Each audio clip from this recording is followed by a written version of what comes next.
হাতটা আস্তে করে মুখ দিয়ে পেটের ভিতরে ঢুকে যায়, ওগুলা বের করে আনবো ইনশাআল্লাহ।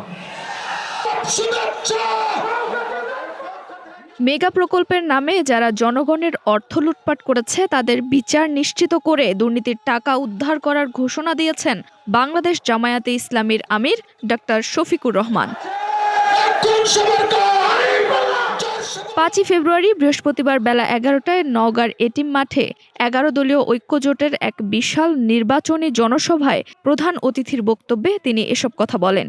জনসভায় ডক্টর শফিকুর রহমান বলেন, যদি জনগণ ভোটের মাধ্যমে আমাদের হাতে ক্ষমতা তুলে দেয় তবে মেগা প্রকল্পের নামে মেগা দুর্নীতিবাজদের গলা থেকে লুটের টাকা বের করে আনা হবে, দেশের সম্পদ বিদেশে পাচার হতে দেওয়া হবে না এবং যারা জনগণের হক নষ্ট করেছে তাদের প্রত্যেককে জবাবদিহিতার আওতায় আনা হবে। বাংলাদেশ আগেই বলেছি আমাদের প্রিয় জন্মভূমি। 54 বছরে বাংলাদেশ বারবার সুযোগ পেয়েছে, যারা শাসন ক্ষমতায় এসেছেন তারা নিজেরা ক্ষমতাবান হয়েছেন, কিন্তু জনগণের ক্ষমতা তারা বৃদ্ধি করেন নাই। তারা জনগণের পকেট কেটে নিজেদের কপাল কিস্মত বড় করেছেন, জনগণের টাকা চুরি করেছেন, ডাকাতি করেছেন, লুণ্ঠন করেছেন, ব্যাংক ধ্বংস করেছেন, বিমা ধ্বংস করেছেন, শেয়ার মার্কেট লুট করেছেন, মেগা প্রকল্পের নামে মেগা দুর্নীতি করেছেন।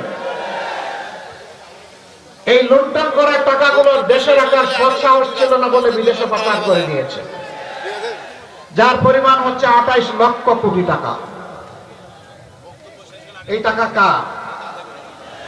এই টাকা আপনাদের। এই টাকা কার? এই টাকার মালিক জনগণ। জনগণের ট্যাক্সের টাকা, ঋণের টাকা, অনুদানের টাকা চুরি করে এরা বিদেশে লুণ্ঠন করে পাঠিয়ে দিয়েছে। ইনশাআল্লাহ আমরা কথা দিচ্ছি, আল্লাহ সুযোগ করলে আর কাউকে নতুন ভাবে চুরি এবং লুণ্ঠন করতে দেওয়া হবে না। আর লুণ্ঠিত অর্থ না, এইগুলা নিয়ে কাউকে আমরা বিদেশে শান্তিতে থাকতে দেব না। আমি একটু শক্ত করেই বলি, হাতটা আস্তে করে মুখ দিয়ে পেটের ভিতরে ঢুকে যায়, ওগুলা বের করে আনবো ইনশাআল্লাহ।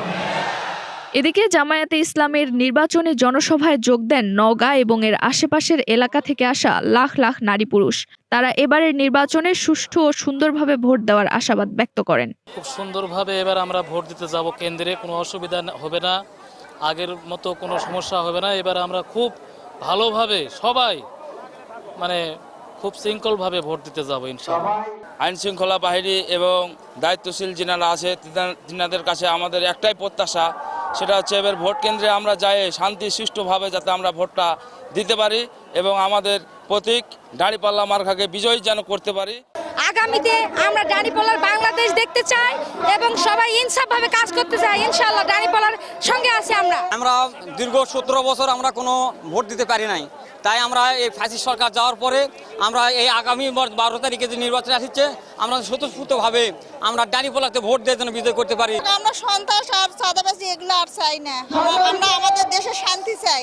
অন্যদিকে জনসভায় বেকারত্ব দূরীকরণ প্রসঙ্গে জামায়াত আমির বলেন, জামায়াতে ইসলামী যুবকদের কেবল বেকার ভাতা দিয়ে বসিয়ে রাখতে চায় না, বরং তাদের হাতে সম্মানজনক কাজ তুলে দিতে চায়। তিনি উল্লেখ করেন, 24-এর গণ অভ্যুত্থানে রাজপথের যোদ্ধাদের মূল দাবি ছিল কর্মসংস্থান। সেই স্বপ্ন বাস্তবায়নে জামায়াতে ইসলামী প্রতিশ্রুতিবদ্ধ। যুবক শ্রমিক যারা রাস্তায় নেমে লড়াই করেছিল মানুষের মুক্তির জন্য, এই যুবক যুবতীরা কারো কাছে দাবি করেছিল যে আমরা বেকার ভাতা চাই, আমাদেরকে বেকার ভাতা দিতে হবে, কেউ দাবি করে নাই। আজকে বেকার ভাতা দেওয়ার প্রশ্ন উঠছে কেন? তারা তো সেদিন দাবি করেছিল আমরা হাতে হাতে কাজ চাই, আমাদেরকে কাজ দেয়। আমরা যুব সমাজকে কথা দিচ্ছি ইনশাআল্লাহ তাদেরকে শিক্ষা আর পর্যাপ্ত প্রশিক্ষণ দিয়ে তাদের হাতগুলোকে দেশ গড়ার কারিগরের হাত হিসেবে আমরা মজবুত করে দেব ইনশাআল্লাহ। জেলা জামায়াতের সভাপতি আব্দুর রাকিবের সভাপতিত্বে অনুষ্ঠিত এই বিশাল জনসভায় জেলা ও কেন্দ্রীয় পর্যায়ের নেতৃবৃন্দ বক্তব্য রাখেন। জেলা সেক্রেটারি আসম সায়েম, জামায়াত নেতা ব্যারিস্টার শাহরিয়ার কবির, ঢাকা বিশ্ববিদ্যালয়ের জিএসএম ফরহাদ সহ স্থানীয় ও কেন্দ্রীয় নেতৃবৃন্দ।